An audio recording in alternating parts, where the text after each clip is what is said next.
Businessman of the week में आज Aerotech engineering works private limited के मालिक जनाब हबीबुल्लाह हमारे बीच मौजूद हैं।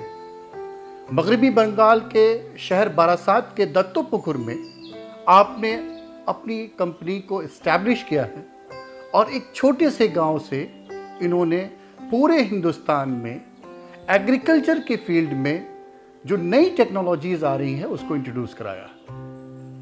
जनाब हबीबुल्लाह हमारे बीच मौजूद हैं। आज हम उनसे जानते हैं कि उन्होंने किस तरह अपने बिजनेस को एक छोटे से गांव से वर्ल्ड वाइड डेवलप करने की कोशिश की है। जनाब हबीबुल्लाह साहब, आपका बहुत बहुत खैर मक़दम है हमारे इस प्रोग्राम में। सबसे पहले मैं चाहता हूं कि आपका एक इंट्रोडक्शन आए कि आपने क्या कुछ किया है और कैसे किया है। ये हम एक्चुअली मैकेनिकल इंजीनियर है, तो हम एग्रीकल्चर फील्ड में काम करते थे एक कंपनी में। तो उसी टाइम मेरा मकसद था हम कुछ करेंगे, तो इसलिए हम ये बिजनेस स्टार्ट किया था। उस टाइम 2003 साल में स्टार्ट किए हैं। आज ठीक ठाक ही चल रहे हैं। आप इंजीनियरिंग के स्टूडेंट रहे, इंजीनियरिंग पढ़ा और एग्रीकल्चर की तरफ आ गए, कैसे?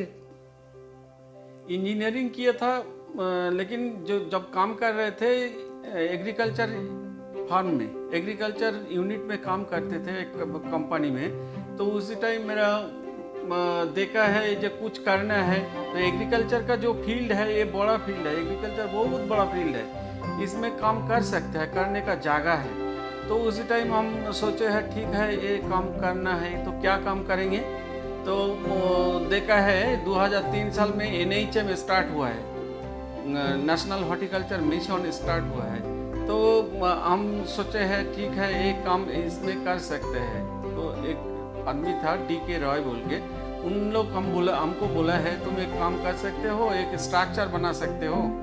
तो हाँ सर बना सकते हैं। तो उसी टाइम वेस्ट बंगाल में 2 पॉली हाउस था, पॉली हाउस देख के और खड़गपुर IIT से एक ट्रेनिंग लेकर हम स्ट्रक्चर का जो हाईटेक एग्रीकल्चर होता है उसका एक टेक्नोलॉजी लिया था। वो टेक्नोलॉजी लेके हम ये बिजनेस स्टार्ट किया था। एग्रीकल्चर के फील्ड में मुख्तलिफ चीज़ें आ रही हैं, मुख्तलिफ डेवलपमेंट्स हो रहे हैं। इस वक्त गवर्नमेंट भी एग्रीकल्चर के फील्ड को बहुत ज़्यादा बेहतर करना चाहती है। आपकी नज़र में एग्रीकल्चर का फ्यूचर क्या है? एग्रीकल्चर का फ्यूचर बहुत बड़ा फ्यूचर है, और एग्रीकल्चर तो फ्यूचर अच्छा करना ही होगा, नहीं तो देश आगे नहीं बढ़ेगा। एग्रीकल्चर ऐसा ही चीज़ है जो चीज़ में आज तक आपका मान लीजिए 74% आदमी एग्रीकल्चर में काम करते हैं। कहीं पे एग्रीकल्चर का जो फूड प्रोसेसिंग में हो सकता है, एग्रीकल्चर में काम कर सकते हैं। ये ऐसा 74% आदमी एग्रीकल्चर में काम करता है। ये बड़ा फील्ड है, बहुत बड़ा फील्ड। इसमें आगे नहीं बढ़ेगा, ये बढ़ेगा तो एग्रीकल्चर फील्ड आगे नहीं बढ़ेगा तो हम लोग का समाज आगे नहीं बढ़ेंगे। इसलिए हम सोचे हैं ये एग्रीकल्चर का काम करना होगा, इसमें कुछ आदमी आएगा, हम लोग भी काम करेंगे, करके आगे बढ़ना होगा फार्मर लोग को। क्योंकि फार्मर का जैसा हलचल है अभी, एक आदमी का फार्मर का आपका 10 बीघा ज़मीन रहेगा तो उसका वो संसार नहीं चलेगा, उसका बच्चा को शिक्षा नहीं दे पाएंगे, उसका अच्छा से संसार नहीं चलेगा। तो हम सोच के देखा है ये नया टेक्नोलॉजी इसमें लाना है। नया टेक्नोलॉजी है लेकिन वो कन्वर्ट करना पड़ेगा फार्मर को। तो वही सोच के हम हाईटेक एग्रीकल्चर में क्या क्या हो सकता है वो लेके वो ट्रेनिंग लिए है, और गवर्नमेंट का जो बॉडी है उसमें उसी का हेल्प लेकर फार्मर लोग को देकर कुछ हेल्प करना चाहते हैं। इसलिए हम ये फील्ड में आ गए। इस वक्त एग्रीकल्चर में एक बहुत बड़ी बात जो है हमारे यहाँ लोगों के बीच डिस्कस होती है, ऑर्गेनिक नॉन ऑर्गेनिक की।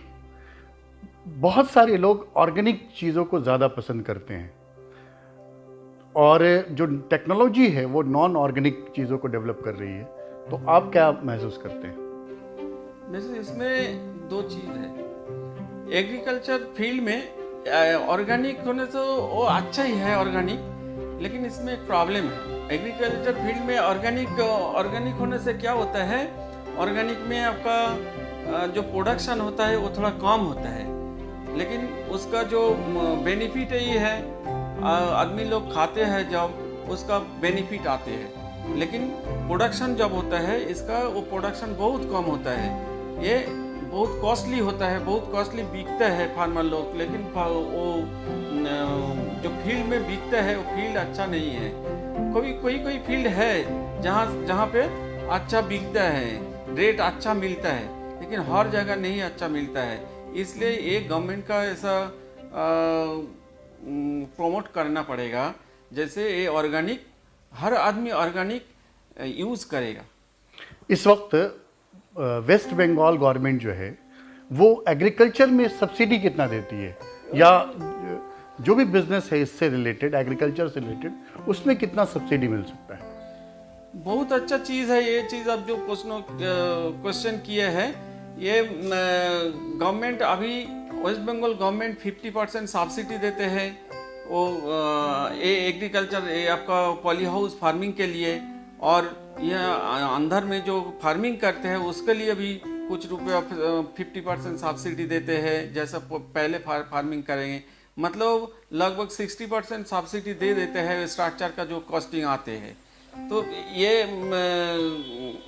गवर्नमेंट का जो ये सिस्टम है, फार्मर लोग ये आगे बढ़ रहे थोड़ा। नए अगर कोई बिजनेस में आना चाहे, एंटरप्रेन्योरशिप को डेवलप करना चाहे, तो क्या क्या सपोर्ट मिल सकता है? इसमें पूरा तरीका से हम सपोर्ट करेंगे उसका। जो ये बिजनेस में आएंगे तो हम चाह रहे हैं कोई आदमी आएंगे तो अच्छा होगा, क्योंकि ये आगे बढ़ने का एक अकेला तो नहीं होगा। एक कंपनी एरोटिक में तो ये आगे नहीं बढ़ सकता है ना, तो इसलिए बहुत सारा कंपनी आया, तब भी और भी लड़के लोग को आना पड़ेगा इसमें। ये बड़ा फील्ड है, इसमें काम करना पड़ेगा। काम करके ये पहले उसका मकसद होना चाहिए, वो फार्मर को कुछ देना ही होगा हमको, तो तब वो आ पाएंगे, नहीं तो ये नहीं आ पाएंगे इसमें। आपका जो एरोटेक है, एरोटेक इंजीनियरिंग वर्क्स, यहाँ से क्या क्या प्रोडक्ट आप निकाल रहे हैं? ये एरोटेक इंजीनियरिंग वर्क्स में क्या करते हैं, पहले ये पॉली हाउस बनाते हैं, शेड नेट हाउस बनाते हैं, माइक्रो इरिगेशन करते हैं, इसका वो फार्मिंग भी करते हैं, ऑर्गेनिक फार्मिंग भी करते हैं हम लोग, वो वेजिटेबल एक्सपोर्ट भी करते हैं। ओके, वर्ल्ड वाइड और खुद पूरे इंडिया में आपने बहुत सारे वर्क किए हैं। वेस्ट बंगाल में भी वर्क किया है, महाराष्ट्र में भी वर्क किया है आपने। यहाँ बैठकर आप किस तरह से लोगों को सपोर्ट कर सकते हैं? अभी तो ये नज़दीक में आ गया बिजनेस, मतलब ऑल इंडिया में जहाँ पे बिजनेस होता है वो आपका ऑनलाइन टेंडर होता है। गवर्नमेंट का जो टेंडर निकालते हैं हम लोग ऑनलाइन सबमिट करते हैं, जब मिलता है हर जगह जाके काम करते हैं। जैसे हम लोग का अभी वो हिमाचल में काम हो रहा है, वहाँ पे हम लोग का ऑफिस है, झारखंड में काम हो रहा है, वहाँ पे हम लोग का ब्रांच ऑफिस है, वो आपका गुवाहाटी में हम लोग का ऑफिस है, नॉर्थ ईस्ट में पूरा काम करते हैं वहाँ से। ये नज़दीक आ गया, ये आपका ऑनलाइन हो गया, मतलब नज़दीक आ गया वो बिजनेस, ये बहुत सुविधा आ गया, जाके कुछ करना नहीं पड़ते हैं, यहाँ पर बैठ के सब कुछ काम कर सकते हैं। इस वक्त लोग कहते हैं कि बिजनेस का एनवायरनमेंट बहुत ख़राब है, क्या ऐसा लगता है कि बिजनेस एनवायरनमेंट नहीं है?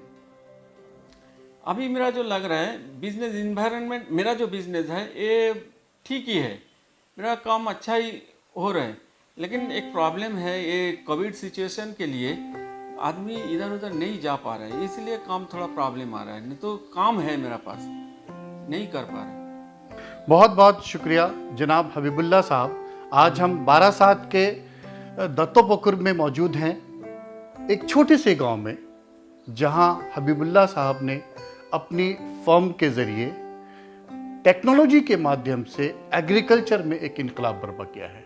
बहुत बहुत शुक्रिया जनाब हबीबुल्ला साहब।